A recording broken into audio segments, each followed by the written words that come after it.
जियो sports में आपको बताएं, इंग्लैंड के खिलाफ पहले टेस्ट के लिए पाकिस्तान की 15 रुकनी टीम का ऐलान कर दिया गया। फास्ट बॉलर खुर्रम शहजाद की जगह left arm spinner Noman Ali को कौमी स्क्वाड में शामिल कर लिया गया।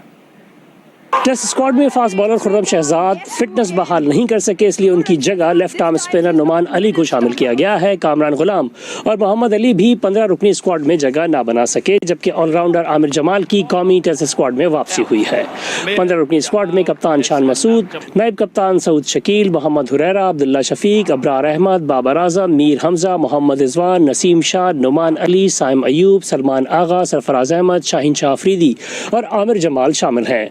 कौमी टेस्ट स्क्वाड के खिलाड़ी 30 सितंबर को मुल्तान में जमा होंगे। कौमी टीम का कैंप 1 अक्टूबर से मुल्तान में शुरू होगा। कौमी टेस्ट स्क्वाड में शामिल खिलाड़ी चैंपियंस कप से दस्तबरदार हो गए हैं। पाकिस्तान और इंग्लैंड पाकिस्तान का स्कोर अनाउंस हो गया है। इंग्लैंड के खिलाफ पहले टेस्ट मैच के लिए उसमें बस एक ही चेंज किया गया है। मोहम्मद अली की जगह नोमान अली को स्कोर में शामिल किया गया है। बाकी स्कोर वो सेम ही है सारा।